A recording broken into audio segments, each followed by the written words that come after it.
নবাবের শহরে উন্নয়নের নতুন অধ্যায়ের সূচনা হতে চলেছে আগামী 28শে ফেব্রুয়ারি।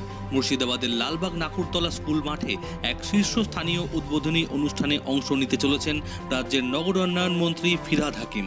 তার উপস্থিতিতেই হবে একাধিক উন্নয়ন প্রকল্পের ভিত্তিপ্রস্তর স্থাপন। মঙ্গলবার সকালে সেই প্রস্তুতি সরেজমিনে খতিয়ে দেখতে মুর্শিদাবাদ শহরের বিভিন্ন এলাকা পরিদর্শন করলেন জেলার প্রশাসক নিতিন সিংহানিয়া।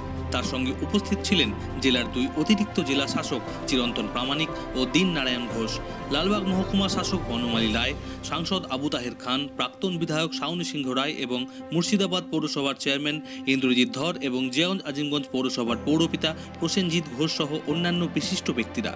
অনুষ্ঠান স্থলের নিরাপত্তা ব্যবস্থা, মঞ্চ প্রস্তুতি, দর্শক আসন বিন্যাস, পানীয় জল ও স্বাস্থ্যবিধি সংক্রান্ত প্রস্তুতি নিয়ে সবিস্তারে চলে জেলা শাসকের সঙ্গে আলোচনা।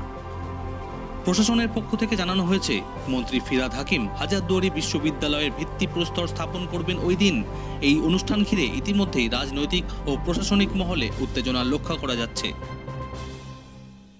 আমরা গর্বিত যে হাজারদুয়ারি ইউনিভার্সিটি এখানে তৈরি হবে এবং আগামী 28 তারিখ আমাদের মাননীয় ফিরহাদ হাকিম সাহেব, মেয়র কলকাতা কর্পোরেশন এবং মন্ত্রী আরবান ডেভেলপমেন্ট, তিনি আসছেন আগামী 28 তারিখ এর ভিত্তি প্রস্তর স্থাপন করতে।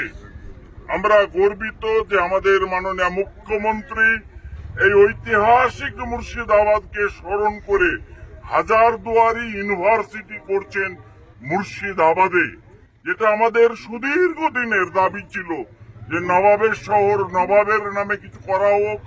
সেই হাজারদুয়ারিকে সামনে রেখে হাজারদুয়ারি ইউনিভার্সিটি তার ভিত্তিপ্রস্তর স্থাপন হবে আগামী 28 তারিখ। জেলার একাধিক উন্নয়নমূলক প্রকল্পের সূচনা হতে চলায় সাধারণ মানুষের মধ্যেও দেখা দিয়েছে তুমুল আগ্রহ।